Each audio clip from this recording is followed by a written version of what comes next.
In this video, I will be making the perfect chili dog from Sonic the Hedgehog, the official cookbook by Victoria Rosenthal and Ian Flynn, published in 2023.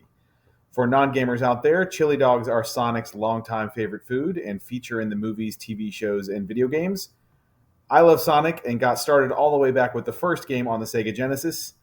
My nephews got me this cookbook for my birthday because they also love Sonic, and they gave me a not so subtle hint that they wanted me to cook this recipe, and boy did it not disappoint. A lot of times cookbooks like this are either full of so-so recipes or not themed well to the IP that they're based on, but this chili is a really stout recipe, and there's lots of themed recipes in this book as well. This chili has a ton of really interesting spices, loads of beef, and it makes a huge portion so you can make it for a party and make a ton of chili dogs. I expected to take home leftovers because it was so much, but after everyone got a hold of it, my sister, brother-in-law, my parents, my nephews, their friends, multiple bowls got eaten, all the chili dogs got eaten, and the pot was emptied clean.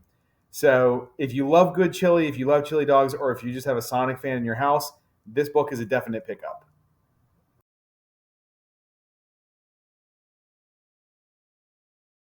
This is the setup for our perfect chili dog. There's a lot going on here. This is actually a really stout chili recipe. So I'm going to quickly go over everything here. We obviously need hot dogs, bay leaf. This is a pasilla chili pepper. This is a mulatto chili pepper. Cumin, chili powder, cinnamon, coffee granules, Worcester sauce, tomato paste, quartered onions. We'll also need some diced onions later to finish with the garnish. Fresh garlic, light brown sugar, a couple pounds of ground beef. We've got a red bell pepper, yellow bell pepper, poblano pepper, jalapeno pepper, diced tomatoes. We've got dark red kidney beans, classic yellow mustard, shredded cheddar to finish, and top cut hot dog buns. And the top cut really, it's what the recipe calls for, but they're also better for this specific kind of hot dog that needs to sort of function as like a bowl for that chili and that cheese. So, all right, let's go ahead, and we got a lot to do, so let's hop in. All right, so the first thing we're going to do is take all of our peppers, our fresh peppers and onion, and we're just going to salt and pepper these. And we're then going to baste them in a little bit of oil. And these are going to go in the oven at 450 degrees for about 25 minutes. Then we're going to turn them over, and then they will be cooked for about another 15 minutes after we add the garlic to them. So it doesn't really matter strongly the type of oil. I'm using safflower oil just because it sort of is used a lot in Mexican cuisine, which this is sort of a Tex-Mex type dish. But just get it and then use your baster to get it nice and coated all over the place.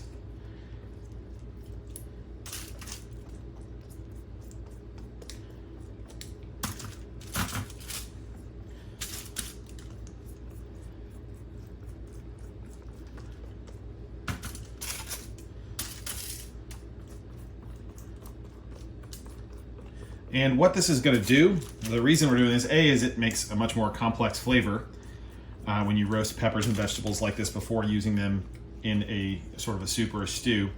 But beyond that, we're going to peel the skins off of the peppers, and doing this and then letting them cool down again, you're able to easily peel off those skins by hand. So that's sort of the point of doing this. A lot of Mexican recipes do this as well. So, all right, I'm going to go ahead and pop these in, and we'll move on to the next phase. All right, the next thing we're going to do is also very common in a lot of Mexican and Southwestern cuisines, which is we're just going to toast the dry chilies on a hot skillet here. And it really does not take long. They'll burn quite quickly, so nothing more than a few seconds on each side. Just to sort of bring out some of the aromatics and flavors here. And it changes the flavor slightly when you do this too, in a good way. So, and then we're just going to go ahead and put these in a pot of water that's also going to be steeping here. All right, while I'm staging for the next section here, our vegetables are ready to be turned. So just turn them over. You can see it's got that nice blistering on it. And, yep, perfect. And at this point, we're also going to add the garlic in. and roast these for about another 15 minutes. So, okay, these are going back in the oven. All right, now we're gonna cook our ground beef. Just crumble it up and get it in a medium-high pot. You don't have to crumble it too much. It'll crumble on its own as it cooks here, but we just want to cook it until it browns. The dry peppers are done, so we're gonna you can see how nice and soft they are now. So we're gonna transfer these over into our blender.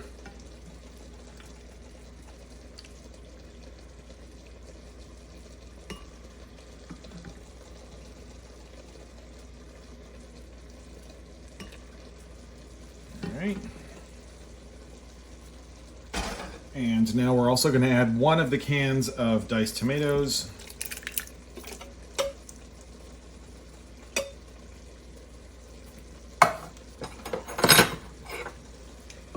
As well as the entire can of tomato paste.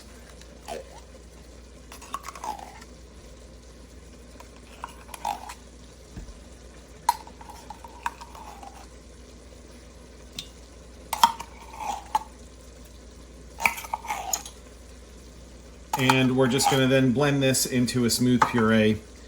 The vegetables are done roasting, and now I'm going to take this foil and put it over the top.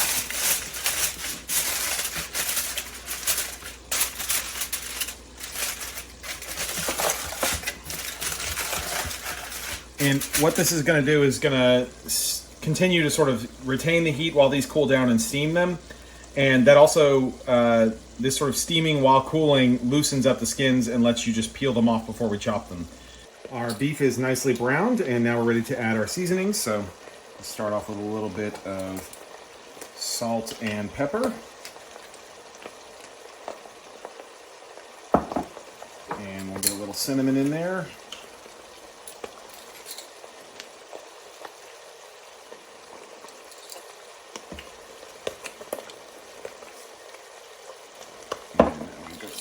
Tablespoons of cumin.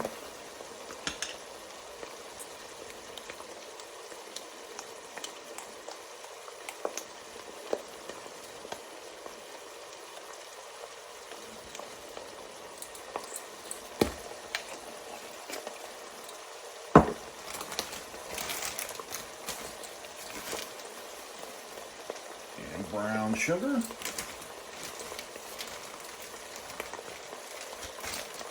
Chili powder. This is one of the things I love about beef chili is all the spices that go into them.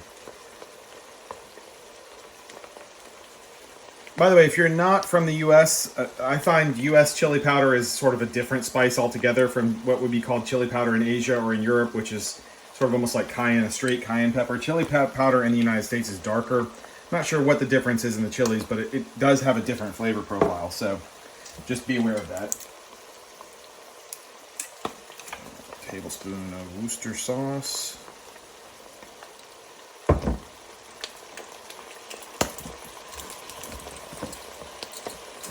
And lastly, a tablespoon of instant coffee.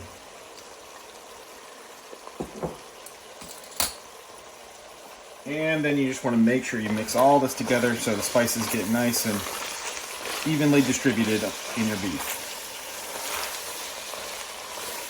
All right, we're gonna let that simmer and incorporate, and then I'll meet you guys at the next step.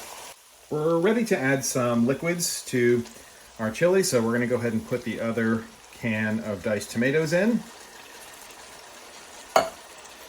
as well as the beans. Don't skip on the beans. I know some people don't really like beans, and I get if you like, especially for chili dogs, if you like your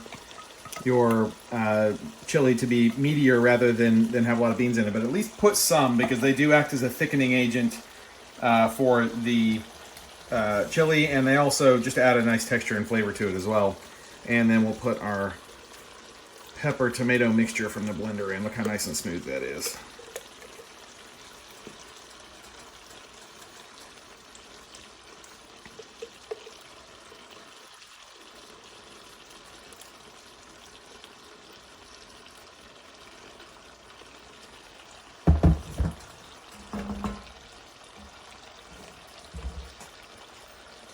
Okay, and we're going to get all that mixed in and incorporated.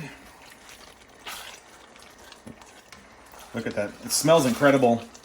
All those spices toasting mixed with that tomato and oil and everything else. And we're not even done yet. So we've still got a lot more elements to add to this chili.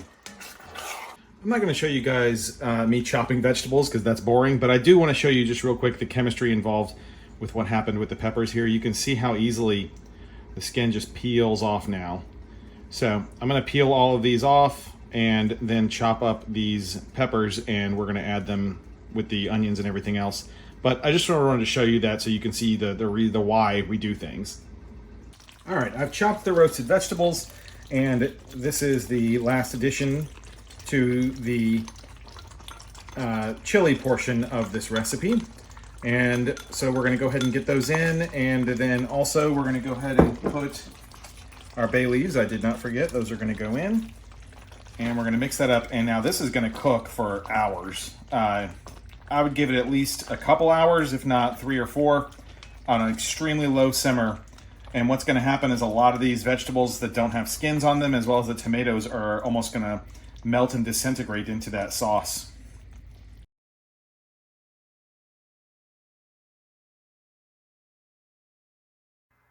All of the elements are complete, so we're going to go ahead and add the chili.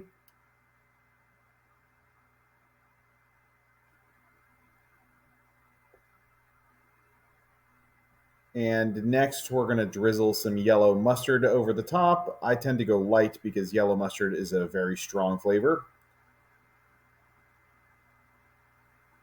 And next, we're going to add some onions on top of that. Put those on. Those are definitely optional. Put them on if you like onions or don't like onions. I do like a little bit. And you can put on the quantity that suits you.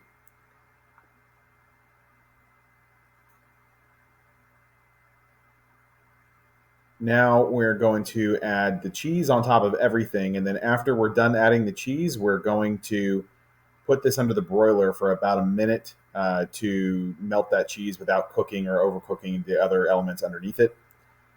And that's it. I hope you enjoyed this. If you enjoy my content, please like and subscribe, and I will see you at the next video.